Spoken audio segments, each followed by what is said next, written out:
The competitors here range from professional triathletes to lawyers to doctors and many teachers. But there's only one adventure racer who happens to be a female firefighter. I'm not a triathlete. I'm a Rottweiler competing with a bunch of greyhounds. Robin Benacasa has started and finished this race 3 times before. Ironman taught me how to be hard, how to be just mentally hard and to suffer. And I took that and brought it to adventure racing. They have traveled here from every corner of the world. For 10 non-stop days and nights, they must hike, mountain climb, paddle, ride, and race through some of the most captivating yet dangerous terrain in one of the last great wilderness areas on Earth. Are you guys ready for an awesome adventure this afternoon?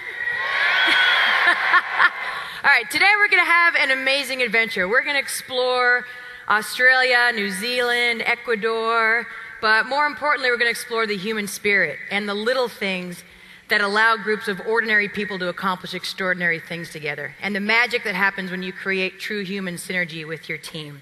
I suppose my biggest claim to fame in the sport of adventure racing is my teams have won the world championships a few times. We've won the Eco Challenge in Borneo, the Raid Gauloise in Ecuador. Our sport is one in which you have teams of 4 people, one of which must be a man and one of which must be a woman, and you are traveling nonstop day and night over hill and dale. They will drop you in the middle of nowhere with a map and a compass, and you have to stay with your teammates for 7 to 10 days nonstop, doing whatever it takes to get from point A to point B. Team builders are ruled by a hope of success and not the fear of failure.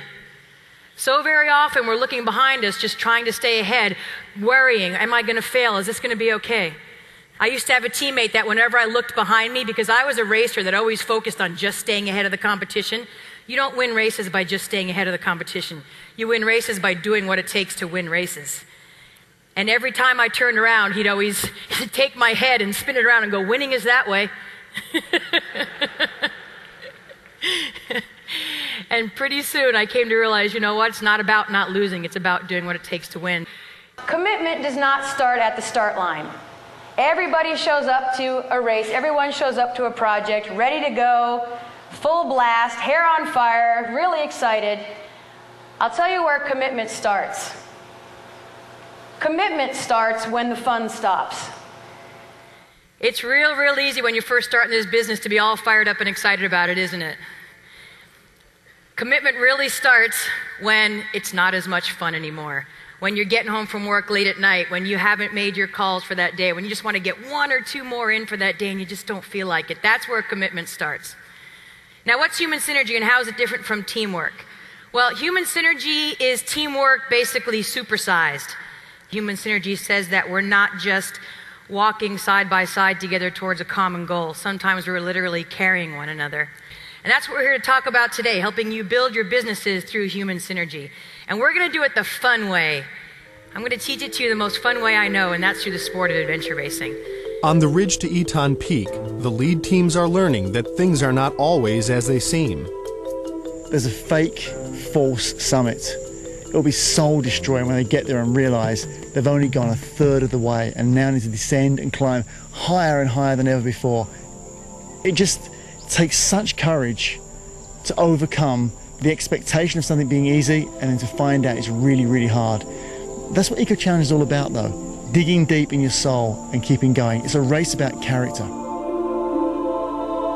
I remember that whole entire section being a very difficult one for me. I was pushed to my limit. It was incredibly hot. My feet hurt so bad. The terrain was really uneven and the section was a lot longer than we ever dreamed it was. So my expectations of having a nice short caving section and a run back to the beach became this 6-hour night marathon on really bad feet with a team right on our heels. We have the Eco Challenge winners. This is an endurance race that takes place in Borneo or exotic locations all over the world. It's created by the same guy who brought you Survivors, Mark Burnett, and they are on the roof right now preparing for a big rappel down the side of our building. There they are right there. That's Ian, Robin, Mike, and Isaac. How you doing, guys? And I want to ask you guys, what was the toughest part? It was just so mentally hard. I remember one night in particular, we were laying on the jungle floor with not only bugs crawling around beneath us, but leeches falling from the trees onto us like rain. Oh my ping, God. Ping, ping, ping, ping, all over us. Oh my God. Relinquishment of ego. This is a toughie for a lot of people. We always say your ego is the heaviest thing in your pack. You have to leave your ego at the start line. A lot of us, it's very, very difficult to ask for help and to accept help. It really bonds your team. A great team builder will always accept help. If you want to turn it around, actually accepting help is a gift to the helper. Every time you let somebody help you, you are giving them a gift. Just as when people let you help them, your heart gets bigger. Your heart feels like it's going to explode. So turn that around in your brain and accept help as a gift to the helper. It also really bonds a team. Life away from the training and the competition can be just as intense for Robin. You see, this is her real job as a firefighter. We can be called to anything at any time, and we have to be ready for that. And that's what I love about being a firefighter. But it's nice to know that as an athlete and as someone who is strong and has a good endurance background, that if the you-know-what does hit the fan, that I'm going to be able to carry that ladder, to the window. I'm going to be able to carry a person out of there, and that's a good feeling. I actually had a case where we were fighting the fires here in San Diego, where it became so obvious to me that the human connection is the strongest connection on earth. Because at the end of the day, we don't work for a company. We work for people. And I was out fighting these October fires. We were the first in strike team on the morning of October 23rd at 4 a.m. Rancho Bernardo was on fire. 4 o'clock in the morning, I'm standing there on the corner with houses burning all around me, and one fire engine, 500 gallons of water, and 3 other people going, oh my God, now what do we do? I remember so vividly the moment that I made this connection. I was just fighting house fires, house to house to house. And all of a sudden, I made this human connection because I was pulling my hose across the front lawn of a house. And for whatever reason, these people had taken all their family pictures out as they were running down the hallway maybe, and they had put them on the front lawn, maybe to save them from the fire in case their house burned down. So I'm pulling my hose across the front lawn of this house, and I noticed all these family pictures. And all of a sudden, something clicked in my brain. I was like, you know what? I'm not working for the San Diego Fire Department right now. I am working for this family right now. This family needs me to save their house. And I worked so much harder on that house than I had on any of the other ones before it because I knew these people. I was connected to these people. We saved that house because of the power of knowing those people. And the neatest thing was we actually went back the next day after everything had calmed down, the fire had moved on, and the whole family was standing there on their front lawn holding their kids' hands looking at their house with tears coming down their eyes when we pulled up. And it was such a great moment because we actually got to complete that circle of that connection with those people. And in that moment I said, you know what? This connection, this human connection is the strongest force on earth. So continue to build your teams by making those human connections. In Eco Challenge, there are no giant stadiums, no flag-waving crowds to cheer on the athletes. The winners will take a purse that barely covers the cost to compete. But all competitors, win or lose, will take home the memories of a lifetime.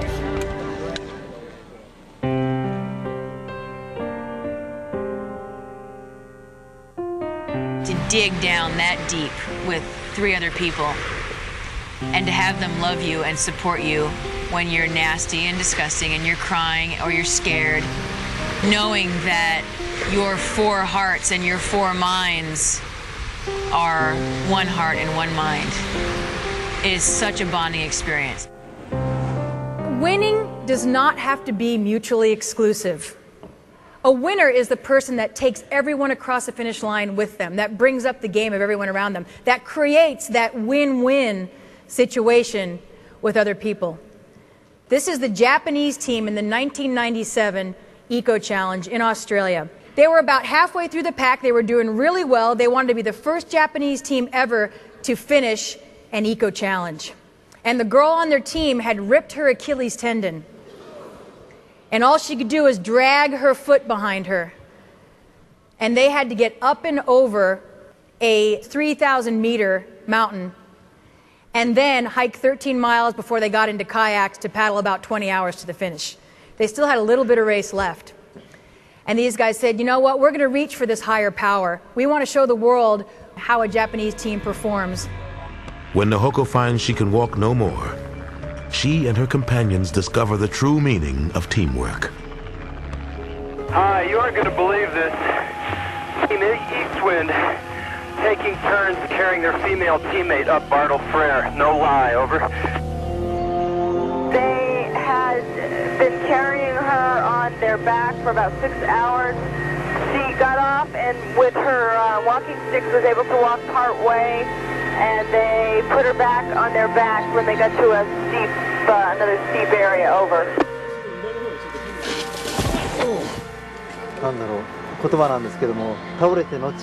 We have a proverb in Japanese that says, once you fall, you are closer to death, but not yet dead.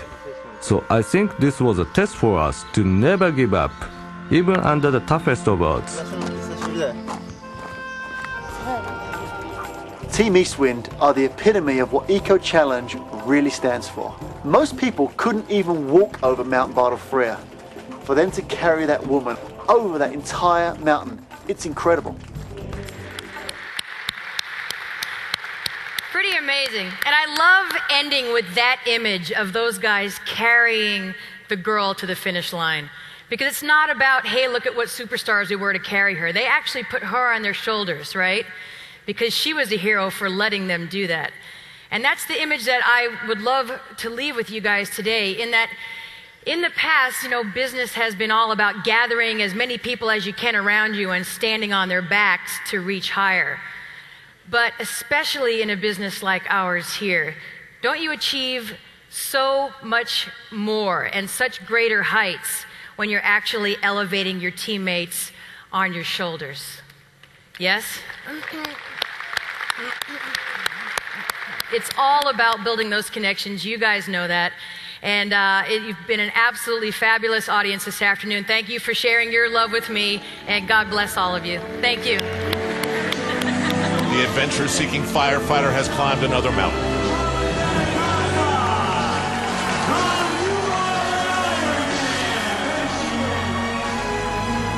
And Robin will probably be back for more.